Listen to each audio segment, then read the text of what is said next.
স্বপ্ন আর লক্ষ্য একই মনে হয়। এই দুইয়েরই কথা মানুষ কল্পনা করে, এই দুই মানুষ অর্জন করতে চায়, আর এই দুই পূর্ণ হলে মানুষ নিজেকে অত্যন্ত ভাগ্যবান বলে মনে করে। কিন্তু এই দুইয়ের মধ্যে পার্থক্য আছে।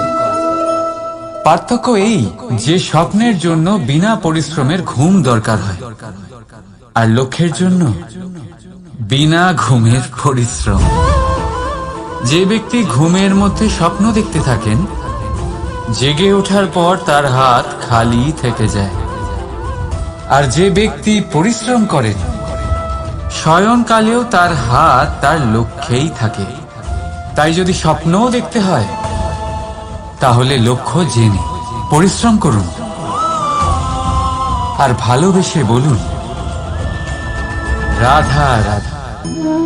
ইচ্ছে, সিদ্ধান্ত আর নিশ্চয়তা, এই শব্দগুলো আমরা আমাদের জীবনে অনেকবার শুনেছি, তাই না?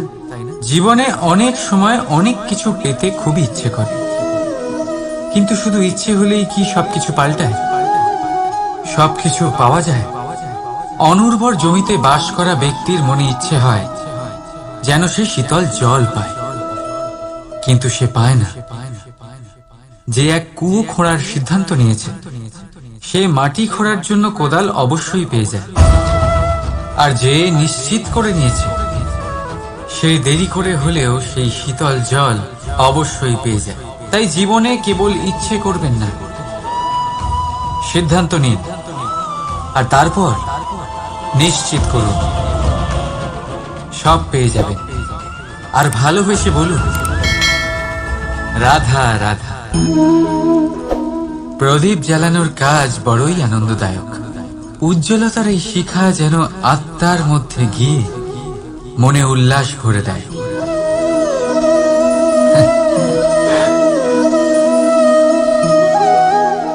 এই আমি কি করলাম? আমি একে নিভিয়ে দিলাম, অথচ এই দিয়েই আমি অন্য প্রদীপগুলি জ্বালিয়েছিলাম। কারণ যতক্ষণ এই শিখা অন্য প্রদীপগুলিকে জ্বালাচ্ছিল, ততক্ষণ এই নিজেও জ্বলছিল। কিন্তু যেই ও এই কাজ করা ছেড়ে দিল, তখন একেও নিভতে হল। বুঝলেন? সেরকমই জীবন হলো উজ্জ্বলতা দেওয়ার আরেক নাম। যদি জীবনে শুভ কাজ করেন, অপরের উপকার করেন, অন্যদের সহায়তা করেন, তাহলেই জীবিত থাকবেন। আর যেদিন এই কাজ করা আপনি বন্ধ করে দেবেন, শ্বাস প্রশ্বাস নেওয়া সত্ত্বেও মৃত হয়ে যাবেন। তাই যতক্ষণ শ্বাস চলছে, আশারূপী উজ্জ্বলতা ছড়াতে থাকুন। বিশ্বাস করুন, মৃত্যুর পরেও আপনি অমর থাকবেন। তাই ভালোবেসে বলুন, রাধা রাধা। যবে থেকে জীব প্রাণের অস্তিত্ব পেয়েছে, তবে থেকেই আরো একটি শব্দ জন্ম লাভ করেছে, সংঘর্ষ। জন্মলগ্ন থেকেই মানুষকে বাঁচার জন্য সংঘর্ষ করে যেতে হয়। কখনো নিজের লক্ষ্যে পৌঁছবার জন্য সংঘর্ষ করতে হয়, আর কখনো যা পেয়েছেন তাকে রক্ষার জন্য সংঘর্ষ করতে হয়। কিন্তু প্রত্যেকে একই অভিযোগ করে যে সংঘর্ষ করার সময় ভীষণ কষ্ট হয়। আপনি যোদ্ধা হলে প্রহার আপনাকে সহ্য করতেই হবে। সাঁতার শিখতে হলে জলে আপনাকে প্রবেশ করতেই হবে। পায়ের তলায় তাদেরই কড়া পড়ে যারা রোজ হাঁটেন, আর যারা হাঁটেন তারা নিজেদের লক্ষ্যে অবশ্যই পৌঁছন। তাই মনে রাখবেন, জীবন ততক্ষণই আছে যতক্ষণ কর্ম করবেন। তাই সংঘর্ষ করতে থাকুন, কষ্ট ভুলে যান, আর আমার সাথে ভালোবেসে বলুন, রাধা রাধা। মন, মানুষ, মান, এই তিনেরই প্রারম্ভ ম দিয়ে হয়, তাই না? কিন্তু আজ আমরা কথা বলবো মানের বিষয়ে। মানই সেই ভাব যা আমাদের মনকে সন্তুষ্ট করে। এই কলসিতে ভরা জলের মতো, যে জল এই পাত্রতে থাকার দরুন এর অস্তিত্ব বজায় থাকে। এবার মান থেকে আসে আত্মসম্মান আর অভিমান, আর এই দুইয়ের মধ্যে তফাৎ অনেক। যে জল এই পাত্রের মধ্যে সংরক্ষিত তা হলো আত্মসম্মান, যা আমাদের মনের সম্বল, অবলম্বন, যা এই পাত্রের মধ্যে শীতল থাকে আর যিনি পান করেন তাকেও শীতল রাখে। আর যে জল এই পাত্রের বাইরে উতলে পড়ে তা হলো অভিমান, যা বাইরের উত্তাপে বাষ্প হয়ে উবে যায়। সর্বদা মনে রাখবেন, আত্মসম্মান আপনাকে দৃঢ় করে, আপনাকে শক্তি প্রদান করে, আর অভিমান আপনাকে দুর্বল করে দেয়। তাহলে কি হতে চান আপনি? আত্মসম্মানী নাকি অভিমানী? সিদ্ধান্ত আপনার। রাধা রাধা। পড়ে যেতে কোনো আপত্তি নেই, শুধু পড়লে পরও সেই জলের ফোঁটার মতো যা এই সংসারকে জীবন দান করে। আর সেই ওঠার মধ্যেও কোনো কৃতিত্ব নেই, যেখানে অন্য কারোর কাঁধের ওপর পা রেখে উঠতে হয়। নিজের অস্তিত্ব হারাতে কোনো ক্ষতি নেই, যদি তা সেই বীজের মতো হয় যা এক নতুন গাছের অস্তিত্বকে জন্ম দেয়। কিন্তু সেই অস্তিত্বের জন্মে কি লাভ যা অন্য কারোর স্বপ্নকে নস্যাৎ করে তৈরি হয়, যা আপনাকে ভিতরে ভিতরে নষ্ট করে দেবে। রাধা রাধা। সব থেকে ভালো যুদ্ধ সেটাই যা কখনো লড়াই হয়নি,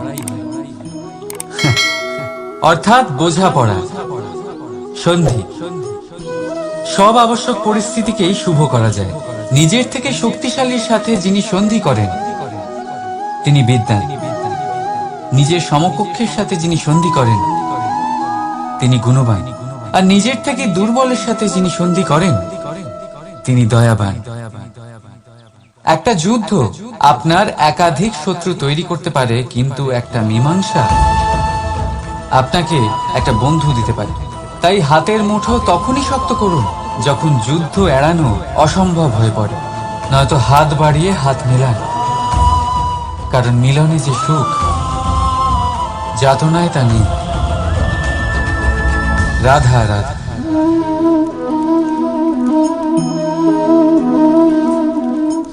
শীতকালের সন্ধ্যায় এই জ্বলন্ত কাঠে হাত সেঁকতে কার না ভালো লাগে।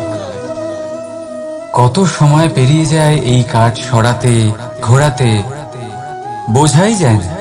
এই কাঠগুলি আগে জ্বলে, তারপর আমাদের উষ্ণতা দেয়, আর তারপর ছাই হয়ে যায়। আচ্ছা বলুন, এই আগুনের উৎপত্তি কোথা থেকে হয়? উত্তরটা সহজ, এই কাঠ থেকে। আচ্ছা, এই ছাইয়ের উৎপত্তি কোথা থেকে হয়? উত্তর সেই একই, এই কাঠ থেকে। তাহলে আগুন আর ছাই, এই দুইয়ের উৎপত্তি কাঠ থেকেই হয়। এবার ভাবুন, আগুন যা এই কাঠ জ্বালায়, আর ছাই সেই ছাই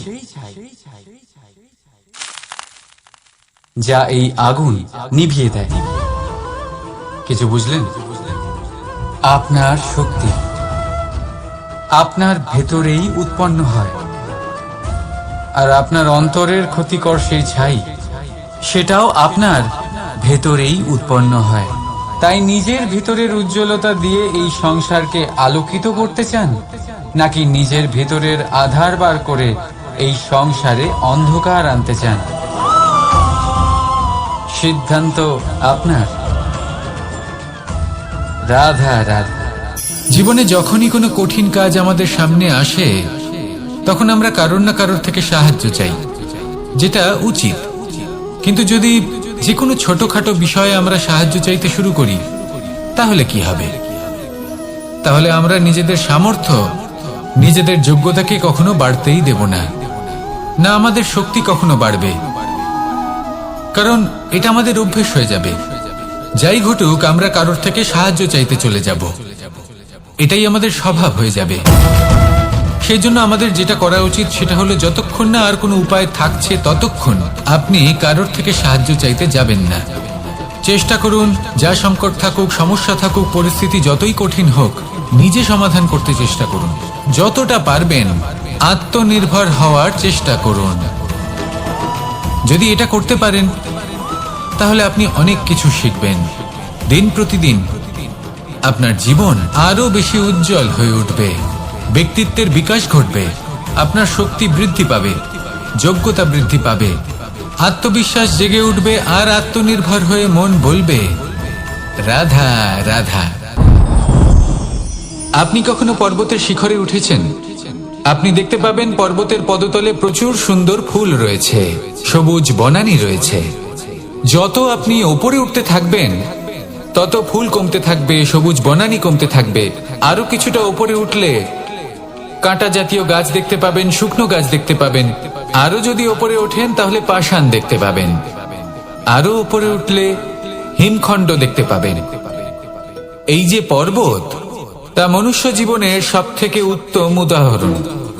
মানুষ যখন সাফল্যের শিখরে পৌঁছতে চান, মহানুভবতার শিখরে পৌঁছতে চান, পথে যত আস্তে আস্তে উপরে উঠতে থাকেন ততই ভৌতিক বস্তু তার থেকে বিচ্ছিন্ন হতে থাকে। যদি তিনি সেই ভৌতিক বস্তুগুলি ত্যাগ না করতে পারেন তাহলে কখনোই সেই স্থানে পৌঁছতে পারবেন না। আর মানুষ যদি উচিত ত্যাগ করতে পারেন, পথে অগ্রসর হতে থাকেন, এগোতে থাকেন, তাহলে একদিন না একদিন তিনি মহানুভবতার, জ্ঞানের, সাফল্যের হিমের স্বাদ অবশ্যই লাভ করবেন। মনে রাখবেন, মানব জীবনে ত্যাগ হলো অত্যন্ত গুরুত্বপূর্ণ অংশ। আসুন আমার সাথে ভালোবেসে বলুন রাধা রাধা। একবার একজন গুরু তার শিষ্যদের পরীক্ষা নিচ্ছিলেন। উনি ওনার প্রত্যেক শিষ্যকে একটি করে পাখি দিয়ে বললেন সেই পাখির বলি দিতে হবে, কিন্তু এমন এক স্থানে যেখানে কেউ তাদের দেখতে পাচ্ছে না। প্রত্যেক শিষ্য নিজের যাত্রা শুরু করলো। কেউ ঘন বনে প্রবেশ করলো, কেউ অন্ধকার গুহায় প্রবেশ করলো, কেউ দূরে কোনো পর্বতের শিখরে পৌঁছে গেল। যে মুহূর্তে দেখলো তাদের কেউ দেখতে পাচ্ছে না, তারা সেই বলি দিতে চেষ্টা করলো।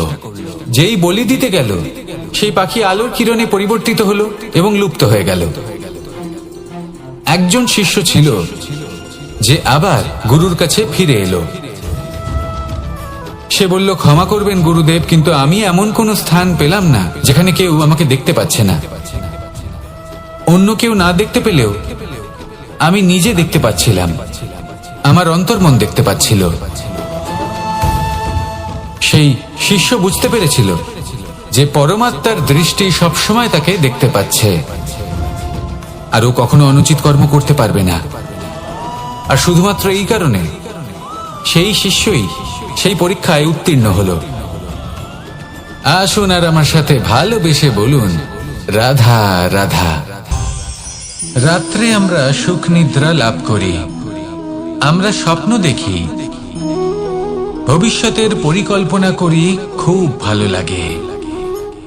সকালে যখন চোখ খুলি নিদ্রা ভঙ্গ হয়, স্বপ্ন সেইখানেই ভেঙে যায়, আর তারপর আমরা আমাদের রোজকার জীবন যাপন করি। স্বপ্ন হয়তো মানুষ রাতের বেলায় দেখেন, কিন্তু সেটাকে সার্থক দিনের বেলাতেই করতে হয়। রাতে মধুর বাতাসের নিচে কোমল শয্যায় শুয়ে মাতার গলায় মিষ্টি গান শুনতে শুনতে নিদ্রায় আচ্ছন্ন হওয়া, স্বপ্ন দেখা, ভবিষ্যতের পরিকল্পনা করা বড়ই সরল। কিন্তু সকালবেলায় সময় মতো উঠে সূর্যের তাপ সহ্য করে, সেই উষ্ণতা সহ্য করে সর্বাঙ্গ ঘেমে গিয়ে নিজের পথ খুঁজে বের করা, সেই পথে অগ্রসর হওয়া, বাধা বিপত্তি এসবের সম্মুখীন হওয়া, আর তারপর লক্ষ্য লাভ করা, এগুলো কঠিন কাজ। এ হলো অত্যন্ত কঠিন কাজ। যদি আপনি চান যে স্বপ্ন আপনি দেখেছেন তা সত্যি হোক, তাহলে দিনের বেলায় আপনাকে বেরিয়ে কর্ম করতেই হবে, পরিশ্রম করতেই হবে। মনের এই চক্ষু দিয়ে স্বপ্ন দেখা সম্ভব, কিন্তু যদি আপনি বুঝতে পারেন যে এই স্বপ্নই হলো আপনার লক্ষ্য, তাহলে তাকে সার্থক করতে শুধুমাত্র পরিশ্রম দ্বারাই করতে হবে। তাহলে পরিশ্রম করুন আর আমার সাথে ভালোবেসে বলুন, রাধা রাধা। যত শক্তিশালী এই মন, তত শক্তিশালী এই শরীরও। এই যে আমাদের শরীর, এটা আসলে কি? এ হলো একটা রথের মতো। আর একটা রথ ততক্ষণ চলতে পারবে না যতক্ষণ না তাকে কোনো সারথি চালাবে। এই মন হলো শরীরের সারথি। এবার ভাবুন, যদি এই সারথি শক্তিহীন হয়, দুর্বল হয়, তাহলে এই রথের কি হবে? এটা উচিত পথে চলতে পারবে না, উচিত গতিতে চলতে পারবে না, মন মতো স্থানে এটা পৌঁছতেও পারবে না। সেই জন্য মনের শক্তি অত্যন্ত প্রয়োজনীয়। এবার মনের শক্তি আমরা কোথা থেকে লাভ করি? দৃঢ়তার শক্তি থেকে। এবার এই শক্তি আমরা কিভাবে বাড়াতে পারি? আমরা প্রতিদিন কিছু নতুন স্থির করি, কিছু ছোট কিছু বড়। আর যেই আমরা নতুন কিছু পূর্ণ করি, আমাদের মনের শক্তি বেড়ে যায়। আর যদি পূর্ণ না করতে পারি, মনের শক্তি কমে যায়। একটা দেওয়ালের মতো ছোট ছোট ছোট ছোট শিলা আমরা একটার পর একটা স্থাপন করে একটা দেওয়াল তৈরি করি। এতগুলো পাথর যখন একত্রিত হয়ে যায়, তখন এমন এক দেওয়াল তৈরি হয় যাকে ভাঙা প্রায় অসম্ভব হয়ে দাঁড়ায়। সেরকমই হয় মন এবং দৃঢ়তা।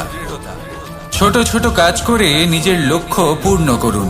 এই লক্ষ্য যদি পূর্ণ হয়, তবে মনের শক্তি বাড়বে। কিছুটা এইভাবে যে যত বড়ই বিপদ আসুক না কেন, সেই বিপদ নিজে হার মেনে নেবে, কিন্তু আপনার মন ততটাই শক্তিশালী থাকবে। তাই মনের শক্তি বাড়াতে থাকুন, যাতে আপনি উচিত পথে চলতে পারেন, উচিত গতিতে চলেন আর মনোবাঞ্ছিত স্থানে পৌঁছতে পারেন। তবেই এই মন প্রসন্ন হয়ে বলবে, রাধা রাধা। আজ আমরা দুই ধরনের ব্যক্তির বিষয়ে কথা বলবো। প্রথম জন হলেন যে প্রয়োজনের থেকে অনেক বেশি পরিমাণ ধন উপার্জন করে থাকেন। তার কাছে ততটা ধন থাকে যতটা তার প্রয়োজনও নেই। তারপরেও আরো ধন উপার্জন করতে চেষ্টা করতে থাকেন। সকল সম্ভব চেষ্টা করেন, সকল সম্ভব কর্ম করেন, তা সে উচিত কর্ম হোক বা অনুচিত, তাতে তাদের কিছুই যায় আসে না। তারা শুধুই এই সংসারের সকল সুখ ভোগ করতে চান, সকল স্বাচ্ছন্দ্য লাভ করতে চান। আজীবন তারা প্রচেষ্টাই করতে থাকেন। এবার এই করতে গিয়ে তারা ভারাক্রান্ত হয়ে সমস্যার সম্মুখীন হন। এনাদের সমগ্র জীবন এই চেষ্টাতেই চলে যায়, জীবন যাপন করার বদলে।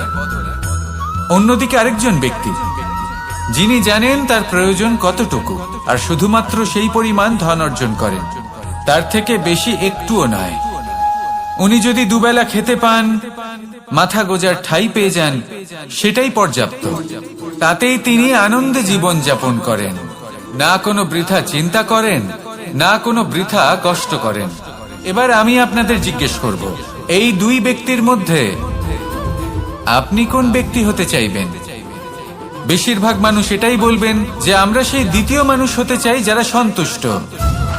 কিন্তু যদি মন দিয়ে দেখেন, আপনিও সেই কর্মই করছেন যা প্রথম ব্যক্তি করেন।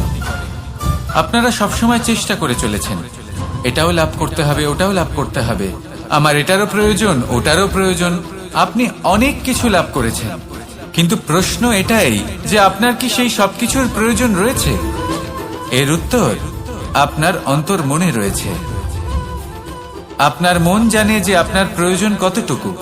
সেখানে গিয়ে দেখুন। সন্তুষ্টি মানুষকে আনন্দ দেয়। মানুষ যতটা সন্তুষ্ট হবে, ততটাই সে আনন্দ লাভ করবে।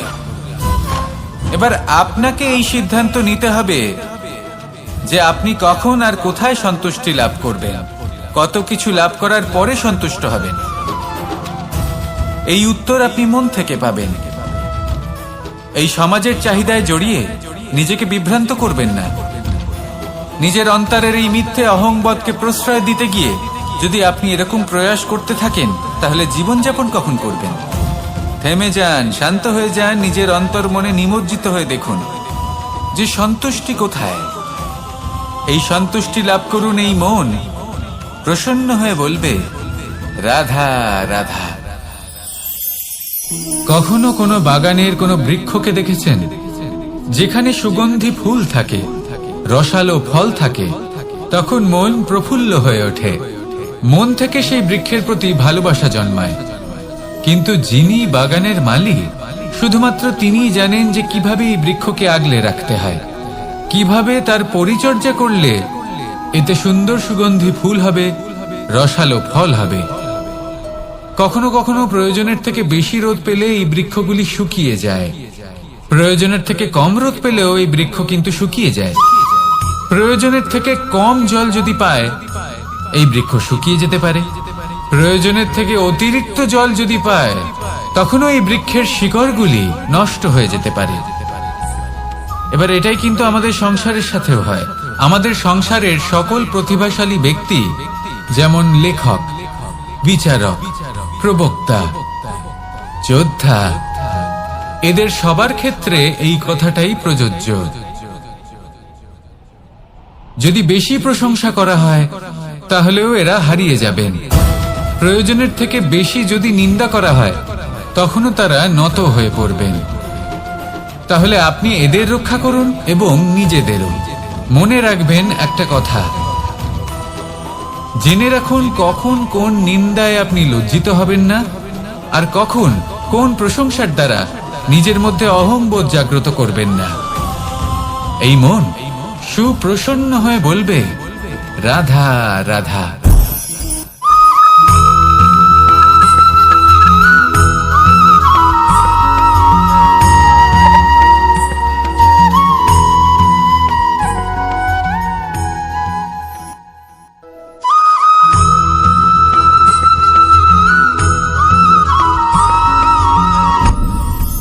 আপনি কি কখনো কোনো জলের ধারা দেখেছেন? তার সামনে যতই মাটি থাকুক না কেন, যতই কাদা থাকুক না কেন, যখন এই জলের ধারা বইতে আরম্ভ করে দেয়, তাহলে নিজের মনের, নিজের ভাবনার, নিজের জীবনের যত অনাবশ্যক তত্ত্ব আছে, অনুপযোগী অংশ রয়েছে, অর্থাৎ অপরিষ্কার অংশ রয়েছে, তা নিজে থেকেই নির্মল হয়ে উঠবে। আর যেরকম জলের ধারা কখনো থেমে থাকে না, সব সময় বয়ে চলে, সেইভাবে আপনিও কখনোই থামবেন না। সবসময় বয়ে চলুন, এগোতে থাকুন। পথে যদি অনেক বিপদ আসে, সমস্যা আসে, থামবেন না, তার উপর নিরন্তর প্রহার করুন, নিরন্তর প্রয়াস করুন আর অগ্রসর হন।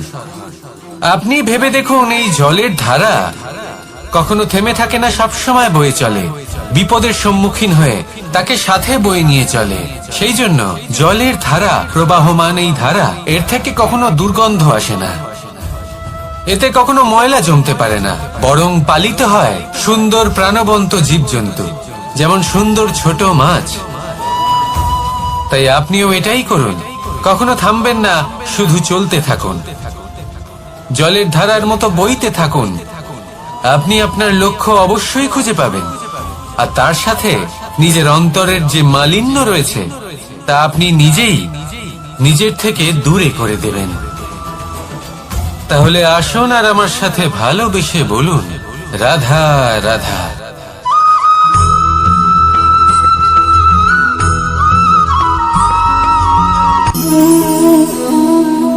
নিয়তি। রাধা আমাকে বলে, কৃষ্ণ, যদি তুমি জানো যে নিয়তিতে কি আছে, তাহলে তাকে বদলে দাও না কেন?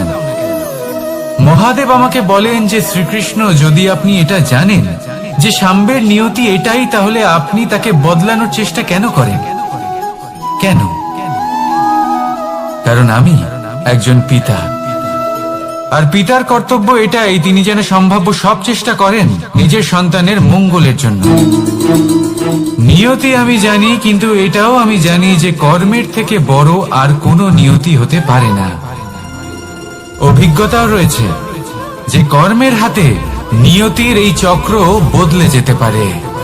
তাই জীবনে যদি আপনার কখনো এমন মনে হয় যে এটা তো অসম্ভব, তখনও চেষ্টা করা কখনোই ছাড়বেন না। কে বলতে পারে আপনারই কর্মের কোনো এক বীজ হয়তো নিয়তির চাকায় আটকে গেল, আর নিয়তিকে নিজের পথ পাল্টাতে হলো, ঠিক কিনা? সেই জন্য নিয়তিকে ভাগ্য মেনে নিয়ে চুপ করে বসে থাকবেন না। নিজের নিয়তি স্বয়ং নিজের কর্মের দ্বারা নির্ধারিত করুন, কারণ আপনার এই কর্মের ওপরেই আপনার অধিকার রয়েছে। আর এই অধিকারকে নিয়তি অনেক সময় সম্মানও করে। তাহলে আসুন আর আমার সাথে ভালোবেসে বলুন, রাধা রাধা।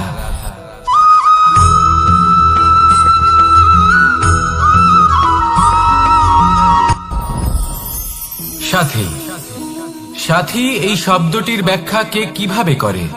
মিত্র, সখা, বন্ধু।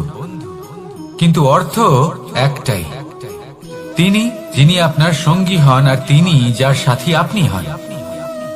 এবার সব থেকে বড় প্রশ্ন হলো এটাই যে তিনি কে হতে পারেন যাকে আপনি আপনার সাথী বলে মেনে নিতে পারেন, নিজের সখা, নিজের মিত্র, নিজের বন্ধু মেনে নিতে পারেন।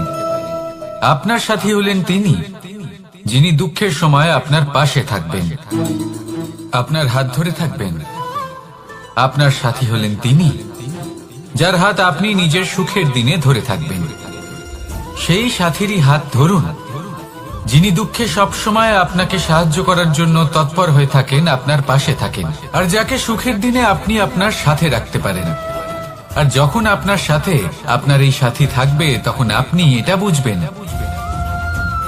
যে যখন জীবনে দুঃখ আসে তখন এই দুঃখ কমে যায়, সবার মধ্যে ভাগ হয়ে যায়।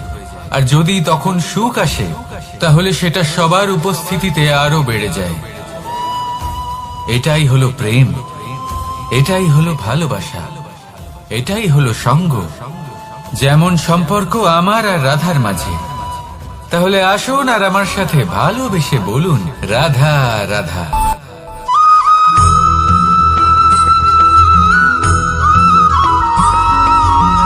পঞ্চতত্ত্বের মধ্যে দ্বিতীয় তত্ত্ব হল ধরণী, ভূমি, যাকে আমরা ধরণী মাতা বলি।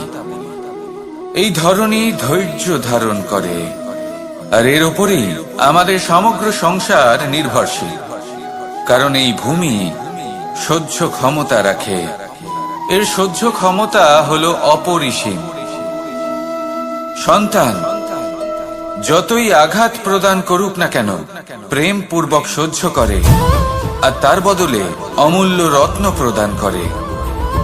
সন্তান যদি হাল চালায় তাহলে তার বদলে তাকে অন্ন প্রদান করে। এটাই হলো ধরণী। এবার এর থেকে আমরা কি শিক্ষা পেতে পারি? এটাই যে কারোর জন্য কিছু করা বা কাউকে কিছু দেওয়া মনে কোনো কামনা ছাড়াই। আর এই কথাটা বুঝে যান, যদি কারোর জন্য কামনা না রেখে বা কোনো পাওয়ার আশা না রেখে কারোর জন্য কিছু করেন বা কারোকে কিছু দেন, যদি এটা আপনি শিখতে পারেন তবে আপনি ভালোবাসতে শিখে গেছেন।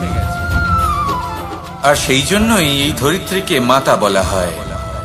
কারণ মাতা শুধু উনি নন যিনি গর্ভে সন্তানকে ধারণ করেন, মাতা তো উনিও যিনি জীবন বাঁচতে শেখান, যিনি জীবন বাঁচার উদাহরণ প্রদান করেন।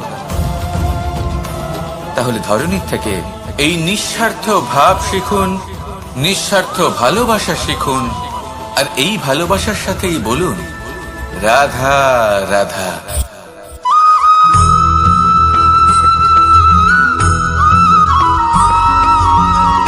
কথায় আছে, অন্ধকারে প্রদীপ প্রজ্বলিত করলে চতুর্দিক আলোকিত হয়। কিন্তু যদি এই প্রদীপ আমি সূর্যের আলোর সম্মুখে সকালবেলায় প্রজ্বলিত করে রেখে দিই, তাহলে কি হবে? আপনি বলবেন যে এটা করে তো কোনো লাভই হলো না। সূর্যের প্রকাশের সামনে এই প্রদীপ আসলে কিছুই নয়। এবার এই চিন্তা ভাবনা প্রত্যেক দিন করতে হবে, আর একটা অমূল্য শিক্ষা পেতে হবে। মনে করুন যে আপনি মহাপুরুষের সামনে বসে আছেন, কোনো মহাজ্ঞানীর সামনে। তাহলে সেই ব্যক্তির সামনে নিজের জ্ঞানের প্রদীপ প্রজ্বলিত করবেন না, নীরব থাকুন, আর সেই ব্যক্তির সূর্যের প্রকাশের মতো জ্ঞান প্রাপ্ত করুন।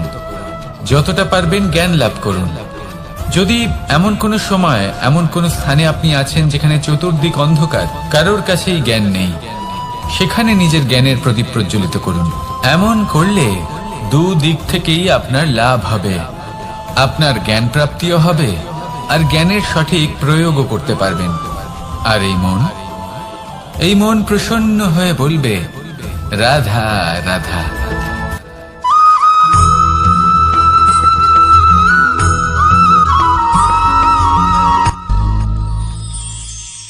শিশিরের বিন্দু পাতার ওপর পড়ে আর তার গায়ে লেগে থাকে।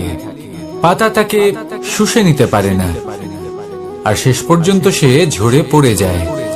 অন্যদিকে রয়েছে মেঘ এবং চাতক। এদের মধ্যে অনেক দূরত্ব থাকে।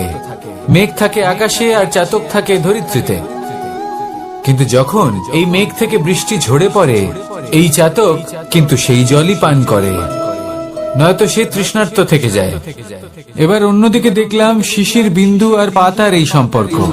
এরা খুব কাছাকাছি থাকে, ঘনিষ্ঠও থাকে। অন্যদিকে রয়েছে মেঘ এবং চাতকের সম্পর্ক, যাদের মধ্যে অনেক দূরত্ব থাকা সত্ত্বেও তারা খুব ঘনিষ্ঠ, তাই না? এই সারমর্ম খুব সরল। এই নৈকট্য, এই দূরত্ব, তা আপনার সম্পর্কে প্রভাব কিছুতেই ফেলতে পারে না।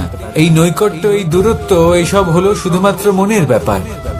কখনো আপনি অনুভব করেছেন আপনি কারোর থেকে অনেক অনেক দূরে আছেন, অনেক দূরে আছেন, তাও সেই ব্যক্তির প্রতি আপনি টান অনুভব করেন। সেখানে আপনি কারোর সাথে প্রত্যেক দিন অতিবাহিত করেন, সমস্ত জীবন অতিবাহিত করেন, সব থেকে বেশি সময় তার সাথে অতিবাহিত করেন, তাও তার প্রতি সেই টান অনুভব করেন না। এই সংকেত হলো মনের দূরত্বের। তাহলে মনের এই দূরত্ব দূর করুন আর আমার সাথে।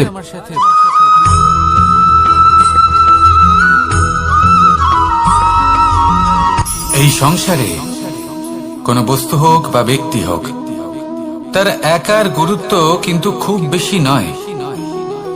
একটা উদাহরণ হিসেবে বৃষ্টির ফোঁটাকে ভেবে দেখুন। যদি একটি বৃষ্টির ফোঁটা হয় তাহলে তার খুব বেশি গুরুত্ব থাকে না, কিন্তু যখন সহস্র বৃষ্টির ফোঁটা মেঘের মধ্যে দিয়ে ঝরে পড়ে, তখন সেটা বর্ষার রূপ ধারণ করে। সেই বর্ষা যা এই প্রকৃতিকে শান্ত করে। সেইভাবেই পাথরের ছোট টুকরো, তার খুব বেশি গুরুত্ব থাকে না, কিন্তু যখন অসংখ্য পাথরের টুকরো একত্রিত হয় তখন তা পর্বতের আকার ধারণ করে। সেইভাবেই কিছু মানুষ যখন একত্রিত হন তখন তৈরি হয় পরিবার। কিছু পরিবার যখন একত্রিত হয় তখন তৈরি হয় সমাজ। যখন অনেক সংখ্যক সমাজ একত্রিত হয় তখন তৈরি হয় রাজ্য। এবার এই রাজ্যের সব থেকে গুরুত্বপূর্ণ ব্যক্তি হতে পারেন রাজা, কিন্তু তাও সেই রাজা একা কিছু করতে পারেন না। যুদ্ধ লড়ার সময় তারও নিজের সৈন্যদলকে প্রয়োজন পড়ে।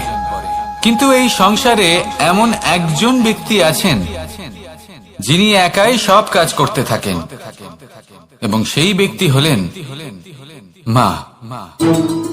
আমাদের জীবনে একজন পিতার ভূমিকা কিন্তু নিঃসন্দেহে অমূল্য, কিন্তু আমাদের সকলের জীবনে যে ভূমিকা একজন মায়ের তা অন্য কারোর থাকে না। একজন মা একাই সন্তানকে বড় করতে পারেন, সংস্কারী করে তুলতে পারেন, তার জন্য পরিশ্রম করেন। আর এত কিছু কাজ করার পরেও তার কাজের জন্য তিনি প্রশংসা অবশ্য পান না। উল্টে যদি সেই সন্তান অনুচিত পথে চালিত হয়, অনুচিত কর্ম করে, তখন সেই মাকেই অপবাদের পাত্র হয়ে উঠতে হয়। আমাদের জীবনে মায়ের যোগদান কতটা সেটা বুঝুন। আপনাকে বড় করে তোলার জন্য উনি কতটা পরিশ্রম করেছেন সেটা বুঝুন। আজ থেকে, এখন থেকে, এই মুহূর্ত থেকে মাকে সম্মান করতে শিখুন। যখন সময় পাবেন, যখন সুযোগ হবে, তখন তার প্রশংসা করুন, ওনারও ভালো লাগবে। আর মায়ের এই মমতার জন্য, তার এই ভূমিকার জন্য আসুন সবাই মিলে আমরা তাকে প্রণাম করি, আর সকলে মিলে ভালোবেসে বলি, রাধা রাধা।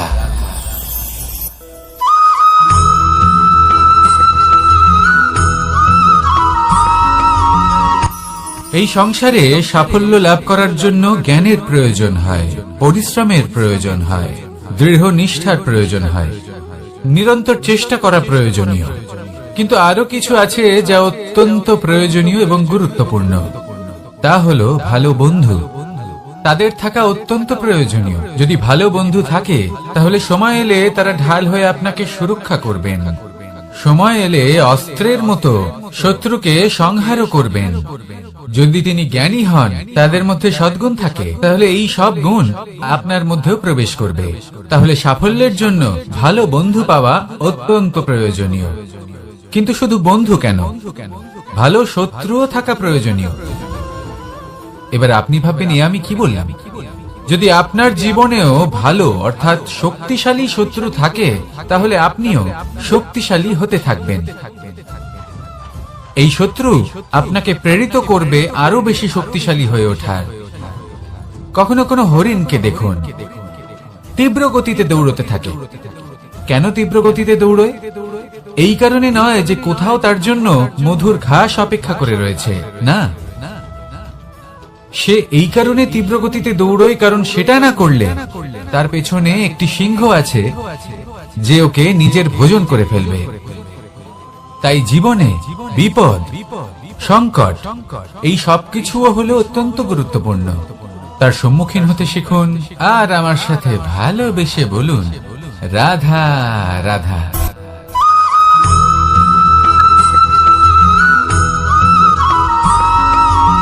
মানুষ জন্মগ্রহণ করে, তার সাথে ভয়েরও জন্ম হয়।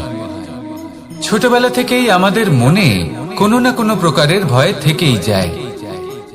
কেউ এই বিষয়ে ভয় পায় যে তার কোনো বস্তু তার থেকে দূরে চলে যাবে। কেউ এই বিষয়ে ভয় পায় যে আমি নিজেকে হারিয়ে ফেলব। কেউ এই ভেবে ভয় পায় যে আমার প্রিয়জনেরা তারা যেন আমার থেকে দূরে না চলে যায়। কেউ এই ভেবে ভয় পায় যে আমরা যেন পথ না হারিয়ে ফেলি, আদি ইত্যাদি। কিন্তু সত্যি কথা বলতে ভেবে দেখুন, এই ভয় বাস্তবে কি? শুধুই একটা মনস্থিতি, আর কিছুই নয়। যা কিছু আপনি জীবনে পেয়েছেন তা একদিন আপনাকে হারাতে হবে। এই জীবন হলো আপনারই, কিন্তু তাও একদিন সমাপ্ত হবে। তাই ভয় পেয়ে কি লাভ? এই ভয় শুধু আপনাকে জীবন যাপন করা থেকে বাধা দিচ্ছে, আর কিচ্ছু নয়। পথ হারিয়ে ফেললেই বুঝতে পারবেন যে নতুন পথ কিভাবে বানাতে হয়। কিছু মানুষকে জীবন থেকে হারালে তবেই আপনি বুঝবেন যে আপনার আপনজনকে। এই ভয়ের কারণে ভীত হয়ে থাকবেন না। এই তারা নক্ষত্র অন্ধকারের অভাবে গুরুত্ব হারায়। শিবকেও মহাদেব হওয়ার জন্য বিষ পান করতে হয়েছিল। প্রত্যেক পরিস্থিতি, প্রত্যেক সাফল্য আপনার পরীক্ষা নেবে। তাতে উত্তীর্ণ হওয়া হলো আপনার কর্ম। যখনই আপনি ভয় পাবেন বা সংকটের সম্মুখীন হবেন, তখন সাহসের সাথে তার সম্মুখীন হন। মনে রাখবেন, যে সম্মুখীন হতে জানে, সাফল্য তার সাথে সবসময় থাকে। আসুন আর আমার সাথে ভালোবেসে বলুন, রাধা রাধা।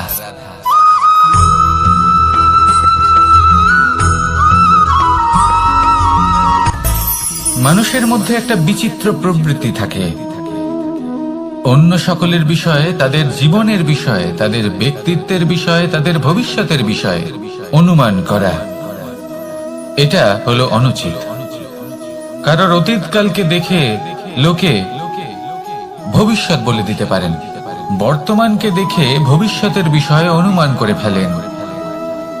উদাহরণ দিতে হলে বলবো, কোনো দাসকে দেখুন, ওকে দেখে লোকে বলে যে ওর ভবিষ্যৎ সেটাই হতে পারে, অনুমান করে ফেলেন।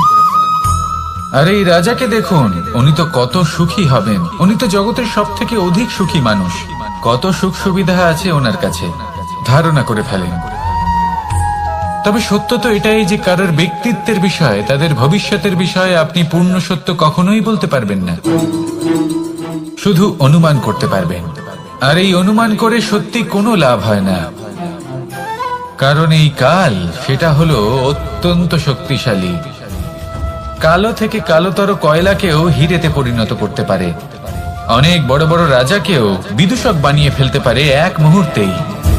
তাহলে আপনি অনুমান করে কি লাভ? কি পেলেন অনুমান করে?